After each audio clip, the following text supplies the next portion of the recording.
Actually, you know what's funny, Alice? I've been thinking about all the different terminology people use depending on whether they're in the industry or in the media, different lawyers perhaps who are specializing in different areas. We talk about fairly common terms like liquidation, receivership, external administration, insolvency.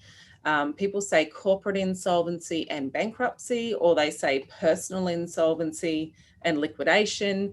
And it can get really confusing for people who don't actually know what each of these terms mean.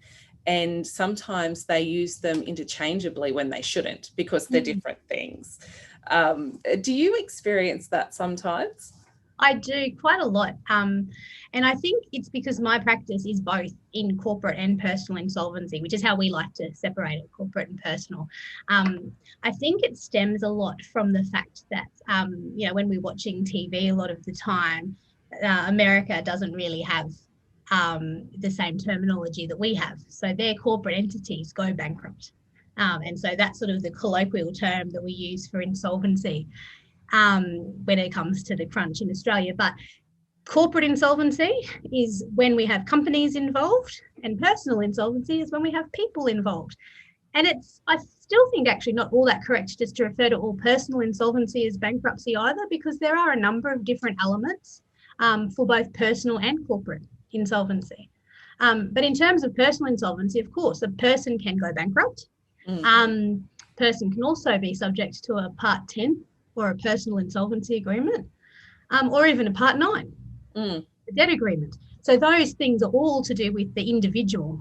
And when we say individual, it's not just one person, for a credit card debt or for a guarantee debt, but that's a person acting as a sole trader, a person acting in a partnership with another individual. And I think ASIC has said recently that the increase in ABNs for personal entities or for personal or individuals running businesses has increased quite substantially over the COVID period. Yeah, they think it's because there's people starting a lot of sort of side hustles and also economy. So you'll know that some of the bigger organisations, sort of the food delivery organisations and these sorts of things, are now requiring their what we would have thought as employees to actually register as contractors and have their own ABN. Okay. But we have this, I think, inclination because we read about Virgin was in administration, back a long time ago when you and I were babies, Ansett was administration. So there was all the administrations that people read about. And they think that's the only form of insolvency, or that's how you refer to insolvency from a corporate context. From the corporate, it's very true.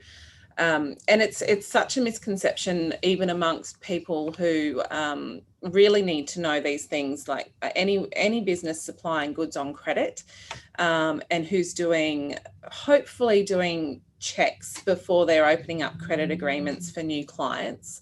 I have on numerous occasions been contacted by a number of different types of clients saying, I did a free ASIC search and I either can't pursue this debt or I can't open up new credit agreement with this particular customer because it says it's externally administered.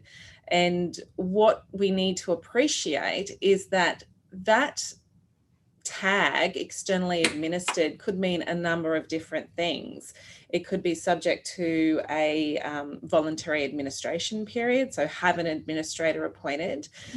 There could be a receiver who's been appointed to the company's specific assets, which wouldn't necessarily impact upon a new credit agreement being entered into, and certainly not impact upon a creditor's rights to pursue recovery of a debt from that particular company. It really just protects that particular asset, and by protects I mean the receiver's in there going to take priority in terms of that asset. And then there's liquidation. So I'd love to get into all this in a little bit more detail, but for now, perhaps just making it really clear that external administration does not mean that the company is in liquidation, that it's gone, that a liquidator's in there finalising things and potentially declaring a dividend and you can't pursue it, because that's certainly not the case. So different terminology, phrases, tags, titles in both personal and corporate insolvency.